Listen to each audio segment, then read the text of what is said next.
The Lawrence Raiders storm into Mavs country. They have hopes of taking down the Malden Mavericks. No easy task to knock them off at Freeman Field. While the Spartanburg Vikings also in action. A tall task as Chris Miller's bunch tries to take down the Boiling Springs Bulldogs.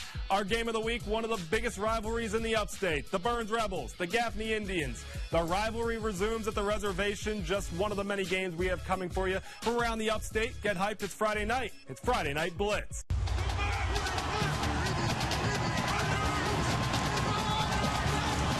Friday Night Blitz, sponsored by Benson Hyundai, Lake Keowee Dodge, and Subway.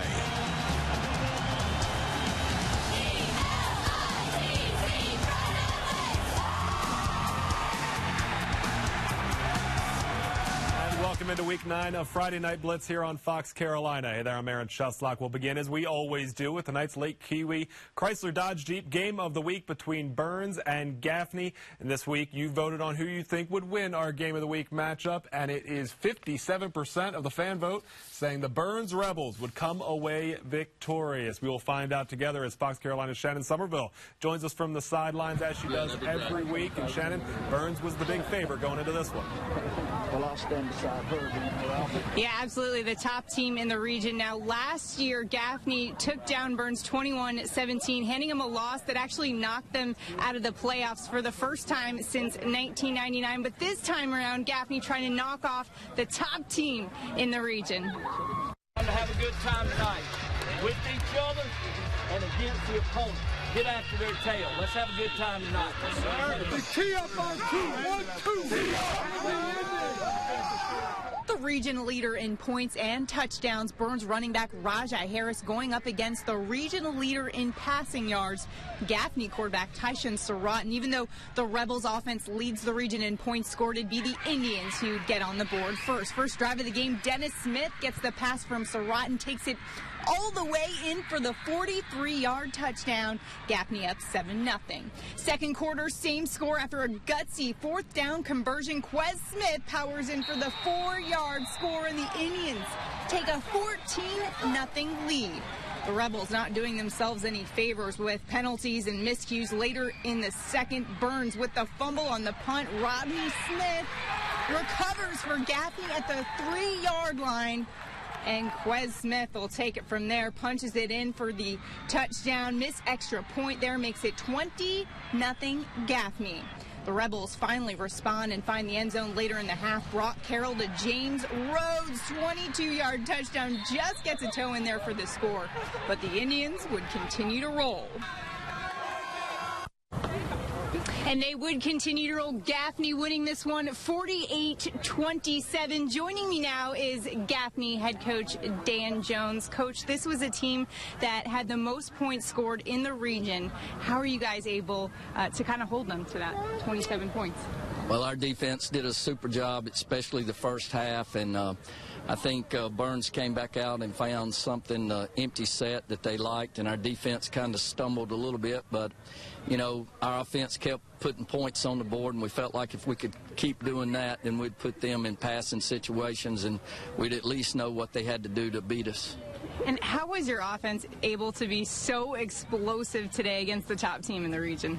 Well, Tyshawn Surratt, our quarterback, certainly had a great game, and Dennis Smith, they were playing a lot of press coverage, and you know, that makes it hard to run, so we had to go to our next best option, which is Shrine Bowler Dennis Smith, and Tyshawn hit him a couple of times, big plays down the sideline, and you know, that just opened some other things up for us. All right, Coach, thanks so much. I'm going to bring in your quarterback here that you were just talking about, Tyshawn Surratt. Great job. What a game for you here today, piling on 48 points on this Burns team. How are you able to do it? Coaches gave us a good game plan, and we just had to execute.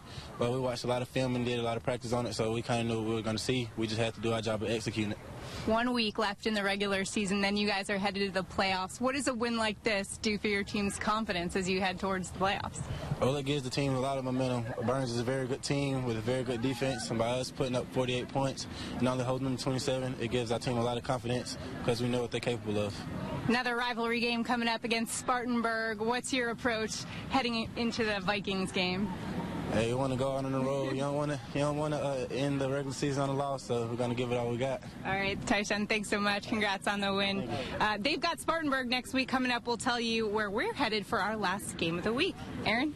All right, Shannon, thank you very much. We'll catch up with you in just a little bit. Meanwhile, let's head to a huge rematch from last year's 5A Upper State title game. Spartanburg losing in double overtime in that one to Boiling Springs. It's Bulldog Nation on the Friday Night Blitz. We're here to make the Vikings just call it quits. I like it. I like it. See if the Bulldogs can hold true. Crosstown 5A region battle. Picking up in the first quarter, Bulldogs with some trickery. Fake punt. Bryce Kirsch. There it is. And look at him go. That'll put the Bulldogs in the red zone. Very next play, Dawson Taylor looking to the end zone. Nigel Moore of Spartanburg. The theft. Vikings get the ball back. Second quarter now. A bad handoff here, and we got a fumble. Bryce Kirsch would recover it. Bulldogs back in business. A little bit later in the second, Dawson Taylor to Najee Thompson. 40-yard hookup, 7-0. Boiling Springs looking to shock Spartanburg. A little bit later in the second, it's Taylor again. This time to Kamal Desor. 35 yards. Bulldogs go up 14-0. Spartanburg will come back to make it close, 21-20. Bulldogs in the win column. Path looking to knock them out of first place in the region. Wren and BHP picking up in the first. Handoff to A.J. Ellis for the Bears. Fumbles, and the Hurricanes come up with the football. Moving on to a little bit later in the first quarter. In fact, it's the last play of the first frame. Tyrell Jackson scrambling. Picked off by Deshaun Stribling. And he would run it all the way back around the tacklers into the end zone. But it would be waved off for a block in the back. BHP would end up getting a field goal out of it. And this one very close, but the Bears take it 20-10. Over to Malden now, the 5-3 Mavs in action, winners of 3 of their past 4. Taking on Lawrence. Malden driving on the opening possession. Some trickery here. Hosea Madison looking for Jake Tribble. Rakeem Franklin says nope. Picks it off for the Raiders. Lawrence, however, couldn't turn that into points. 3-0 Mavs now in the first. Mitch Norman, dangerous on the ground, the quarterback is. 23-yard scamper for 6. Malden up 10. Zilch. Devon Hubner hits the field goal to open the scoring for the Raiders a little bit later, but they couldn't complete the comeback. Very close, but Mavs over the Raiders, 17-15.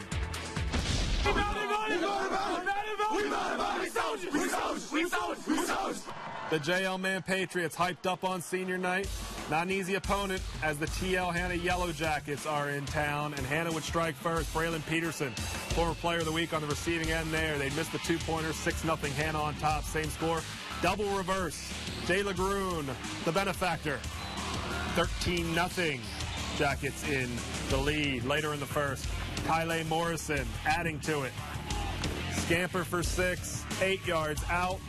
Hannah up by 3 touchdowns at that point, and they would blank JL Man 42-0. The Wildcats are going to crush the Green Waves tonight. Easily on the road at Woodmont, looking for his first win in region play. First quarter, no score, Easley ball. Weston Black hands off to Cavario Curtin. Gone. 81 yards for the touchdown. Easley jumps out to the early lead, 7-0. Second quarter now, same score, Woodmont ball. Cole Fendley to Marshall Garrett. That'll knot it up at 7, but Easley would go on for the win on the road, 28-14. To Wade Hampton now, the Generals with a tall task. Hillcrest coming to town. The Rams riding a 4-game winning streak. Late second, Rams driving, 4th down and 1. Dante Anthony picks it up, and you can't give Hillcrest's offense extra chances. The Rams make them pay. Will Watts He had 7 scores last week. Finds his top target here, Quindarius Jefferson. 25-yard scoring strike. Rams up 34-0. Care Bears stare in the crowd. Who knew we'd be talking about Care Bears? Hillcrest wouldn't let up. Colin Whitfield, 46 yards. Keeps it away from the Generals. Watts would actually hit Jeremiah Talbot for another score before half, but to be waved off for a holding call. Rams roll in big fashion, 54-7. Over to Riverside, Dan Pippin and the 5-2 Greenwood Eagles rolling into town. Eagles already up in the third. Their talented quarterback, Dre Yarborough, from 20 yards out. Greenwood opening it up here, 38-14. Then Bon Ramsey looking to add to the lead. Tough running from that young man all night. Riverside defense fighting to bring him down, but he gets the pay dirt. 45-14 Greenwood, and the Eagles would soar from there. 54-14 your final score. Benson Hyundai scoreboard now. Dorman over Fort Mill, 45-27. Pickens blanks Travelers Rest, 31-0. Broome knocks off Clinton, 35-12. Palmetto all over Carolina Academy, 51-0. Seneca meanwhile shuts out Crescent, 29-0. Mid-Carolina all over Woodruff, 38-9. All right, plenty more Week 9 action to get to here on Friday Night Blitz. Greer, the hottest team in all of 4A with one of the best backs in the region. Can they stay on top, or will Union County spoil their final home game? In the battle of the unbeatens, going head-to-head in Inman, Newberry at Chapman. Who comes out on top? Those games and more yours straight ahead on Friday Night Blitz. Friday Night Blitz, Game of the Week, sponsored by Friday Night Blitz Scoreboard, sponsored by Benson Hyundai. Welcome back. We'll start with Greer and their running back, Dre Williams. He's been running all over defenses. Top of the region. I believe that we will win! Friday Night Blitz! All right, we'll see if Greer can knock off Union County. Battle of the Yellow Jackets here. Dooley Field, the backdrop. First quarter, Trey Houston to Quay White. Greer has so many weapons on offense. Later in the first, Greer looking for more. It's Williams from Houston. Again, they are so dangerous on offense. A little bit later, Greer looking for more. It's Houston again. This time, shows he can do it with his legs, too. A true dual threat. Greer keeps the momentum going. A big win, 63-20.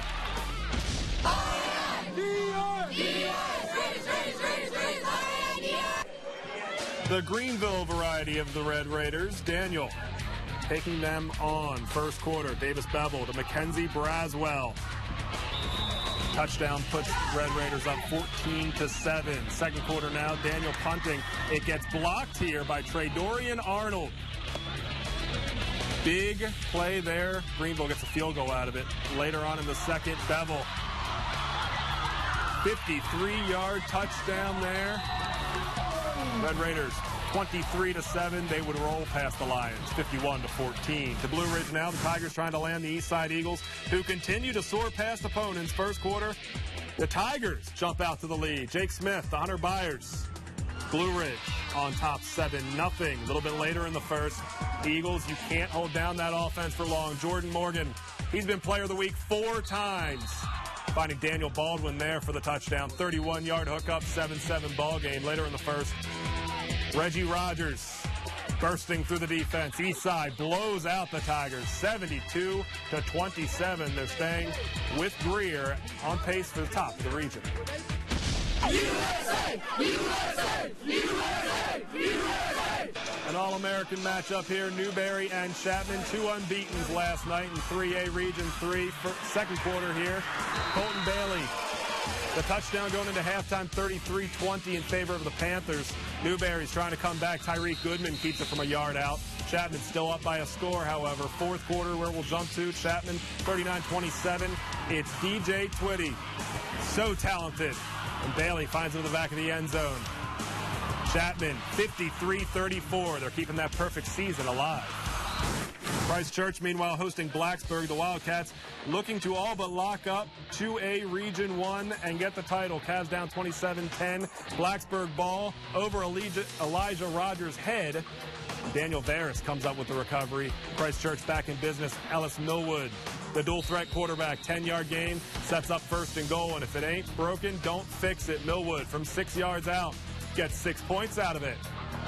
but Blacksburg would hold on to the win 47-24.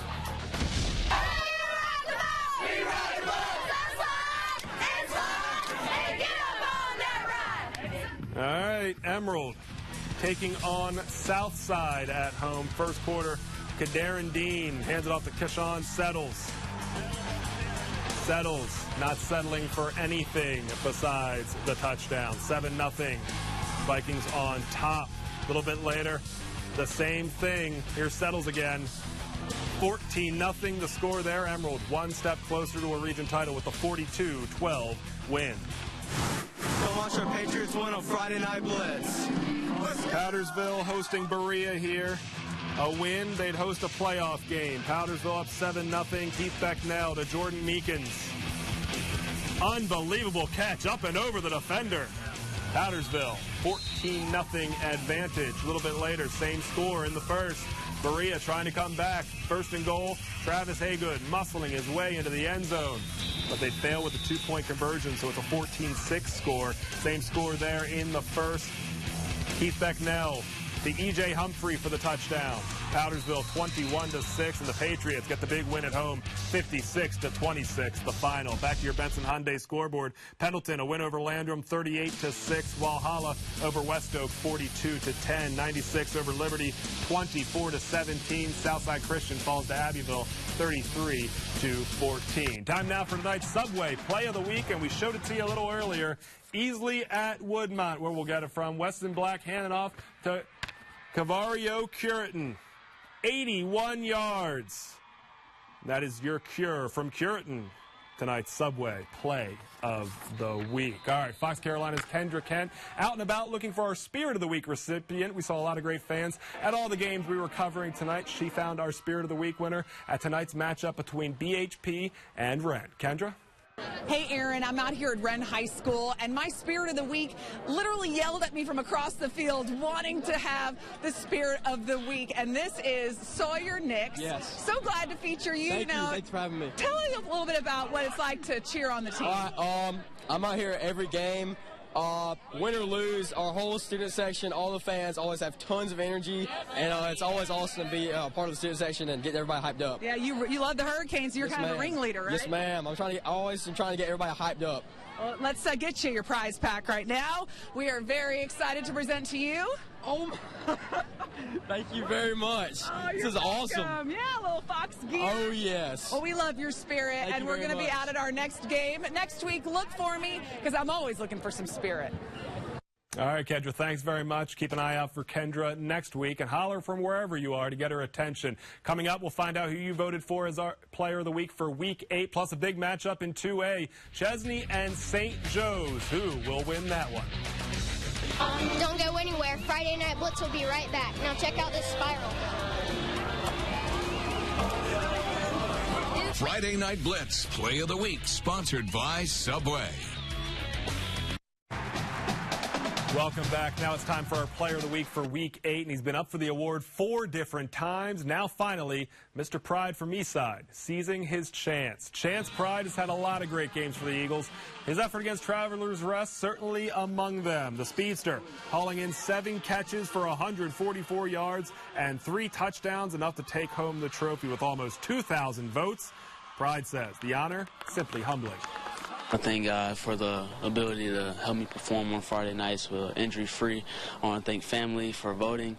I want to thank my team and my coaches for calling the plays to give me an open space. It just feels good to help everybody on the team, pick everybody up, become a leader on the team, and help us to get wins on Friday nights. Well, I'm just thankful. Thank you for voting. Thank everybody for voting for me. It feels really good. I'm truly humbled to receive this award and very thankful. From all of us here at Fox Carolina, congratulations to Chance Pride, our Week 8 Player of the Week. Make sure to head to foxcarolina.com tomorrow to vote for our Week 9 nominees. All right, more Week 9 action still to get to. Chesney on the road at St. Joe's. Both teams at 500, fighting for a favorable playoff spot. You're watching Friday Night Blitz. Get ready for a show from St. Joe's. Yeah. A show from St. Joe's. Former Gamecocks running back Brandon Bennett and his Knights hosting Chesney. Eagles on the move late in the second. St. Joe's big tackle for loss here. It's Brandon Bennett Jr. making the play. Eagles stumble but don't stop. Kyler Reagan to Nolan Hammett. 20-yard hookup for the touchdown, 13-7. Chesney in front. St. Joe's now trying to get something at the end of the half. Seth Blanton says nope. And he wouldn't settle for anything but a score. Runs it back about 30 yards. The big linebacker rumbles to the end zone. Knights, costly mistake. Chesney makes him pay. Gets the win, 28-14. Time for another look at your Benson Hyundai scoreboard. Columbia beats McCormick 28-2. Dixie over Whitmire 33-6. Meanwhile, Ware Shoals beats Calhoun Falls 38-6. All right, time now to get back out to Shannon Somerville. Joins us live from our Lake Kiwi Chrysler Dodge Jeep game of the week between Burns and Gaffney. And Shannon, the Indians shocked the Rebels. Yeah, we were expecting a big game from Burns. They lead the region in points scored, but it was actually Gaffney who piled on the points for the 48-27 win, and Tyshawn Surratt, who actually leads the region in passing yards, just continued to dominate. But the player I want to highlight tonight is Quez Smith, the junior running back who absolutely dominated. He helped power that offense to 420 total yards in this one, and he was instrumental in the win today, scoring 3 touchdowns. He also had an interception on the defensive side of the ball, just doing it all. So helping hold that top scoring offense in the region to just 27 points. They also held them to just 48 rushing yards. Remember, Burns is a great rushing team. Tyshawn Surratt threw for 299 yards and 3 touchdowns. Gaffney offense firing on all cylinders today. That's exactly the kind of play they'll need for the playoffs. And next week they will have one more game against Spartanburg, a big rivalry game for them. And right now we're going to tell you where we are headed for our game of the week. Next week, our finale, of course. We're going to the TL Hanna at Westside game. Aaron? Thank you very much. We'll see you next week. Before we let you go, we want to give one last thank you to the clients who helped make this show possible for Friday Night Blitz, sponsored by Benson Hyundai, Lake Kiwi, Chrysler Dodge Jeep, and Subway. We want to thank you for joining us here. We're back next Friday at 10:30. Don't go anywhere. News is up right after this.